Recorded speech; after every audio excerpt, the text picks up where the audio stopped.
अस्सलाम वालेकुम। हमारे पास जो है वो 2 बुक्स हैं, एक पैथोलॉजी की बुक है और एक माइक्रोबायोलॉजी की बुक है। पैथोलॉजी क्या है, माइक्रोबायोलॉजी क्या है, इसको हम लोग डिस्कस करेंगे।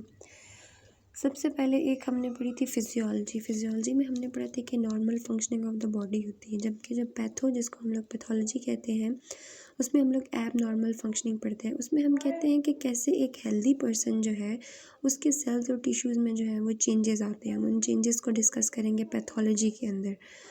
जबकि जो माइक्रोबायोलॉजी है उसके अंदर हम लोग माइक्रो ऑर्गेनिजम्स की स्टडी करते हैं। Microorganisms are the organism that can't be seen with the naked eye, जिनको हम लोग नेकेड आई से नहीं देख सकते, जिनको हम लोग माइक्रोस्कोप से एग्जामिन करते हैं।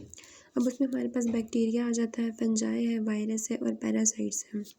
हम लोग इनको जो है वो माइक्रोबायोलॉजी में डिस्कस करते हैं। अगर हम देखें कि हमारे पास जो है वो क्लासिफिकेशन देखें अगर हम लोग पैथोलॉजी की, तो उसमें हमारे पास एक जनरल पैथोलॉजी आ जाती है, एक हमारे पास स्पेशल है, एक हमारे पास क्लिनिकल है और एक हमारे पास एनाटॉमिकल जो है वो पैथोलॉजी आती है। तो फिर हम इनको वन बाय वन डिस्कस कर लेते हैं कि जो जनरल पैथोलॉजी है उसके अंदर हम लोग क्या देखते हैं। जनरल पैथोलॉजी में जो है वो हम लोग जनरल रिएक्शन देखते हैं सेल्स के।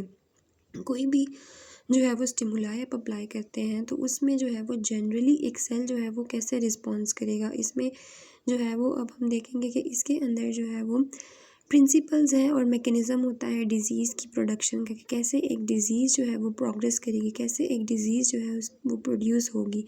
Like for example inflammation. अब इन्फ्लेमेशन होती तो हमारी बॉडी के लिए जो है वो एक प्रोटेक्टिव मैकेनिज़्म है। कुछ भी होगा वहाँ पर हमारे पास क्या होता है, कोई भी हमारे पास एंटीजन आता है, कोई भी हमारे पास पैथोजन एंटर करता है बॉडी में, तो क्या होती है वहाँ पर WBCs होते हैं, वो इन्फ्लेमेशन कॉज करते हैं। That is a protective mechanism for our body. अच्छा, तो स्पेशल पैथोलॉजी में क्या होता है कि स्पेशल में नाम से पता चल रहा है कि वो एक स्पेशलाइज्ड ऑर्गन है। स्पेशलाइज्ड ऑर्गन टिश्यू की जो है वो एक वेल डिफाइंड जो है वो जब उसके ऊपर स्टिमुलस अप्लाई किया जाएगा तो उस ऑर्गन का, उस टिश्यू का जो स्पेसिफिक रिस्पॉन्स होगा, तो जब आप उसकी स्टडी करेंगे तो उसको आप लोग स्पेशल पैथोलॉजी कहेंगे। इसमें अब हमने यही बात की कि ये डिस्क्राइब करती है डिजीज़ ऑफ स्पेसिफिक ऑर्गन या फिर सिस्टम। अब हम इन्फ्लेमेशन बात करते हैं जनरलाइज टर्म में, लेकिन अगर हम लोग इन्फ्लेमेशन ऑफ लंग्स, साथ में लंग्स एक अब क्या है हमारे पास ऑर्गन है, तो इसको हम कहेंगे कि ये स्पेशल पैथोलॉजी है। हम लोग इसमें स्पेशल पैथोलॉजी जो है वो उसको डिस्कस करेंगे अगर हम लोग इन्फ्लेमेशन ऑफ लंग्स की बात करते हैं।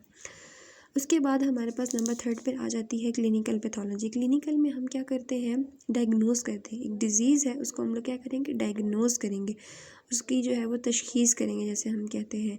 तो उसको जो है वो किसी भी डिज़ीज़ को कैसे डायग्नोस किया जा सकता है, उसमें हम लोग लैब टेस्ट परफॉर्म कराते हैं, हम लोग ब्लड टेस्ट करवा लेते हैं, हम CBC करवा लेते हैं, या फिर बॉडी फ्लूइड्स हम लोग चेक कर लेते हैं, या फिर हम लोग microscopic evaluation of the tissues कर लेते हैं, लाइक टिश्यू कल्चरिंग वगैरह कर सकते हैं। तो ये थे हमारे पास क्लिनिकल पैथोलॉजी। उसके बाद हमारे पास आ जाती है एनाटॉमिकल। इसमें भी हम लोग डायग्नोसिस ही कर रहे होते हैं डिज़ीज़ की, लेकिन इसमें हमारे पास जो डायग्नोसिस होती है वो उनके माइक्रोस्कोपिक एग्जामिनेशन होती है या फिर मैक्रोस्कोपिक होगी, बायोकेमिकल होगी, इम्यूनोलॉजिकल हो सकती है या फिर मॉलिक्यूलर हो सकती है।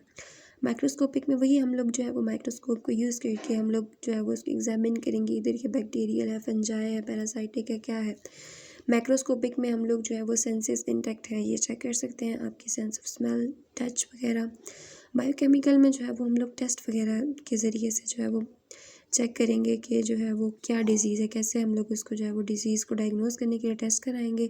इम्यूनोलॉजिकल में जो है वो कोई भी आप लोग जो है वो क्या कर सकते हैं, हम लोग एंटीजन जो है वो बॉडी में इंट्रोड्यूस करवा सकते हैं, उसके अगेंस्ट जो है वो एंटीबॉडीज़ बनेंगी, फिर हम लोग इसको डायग्नोस कर सकते हैं।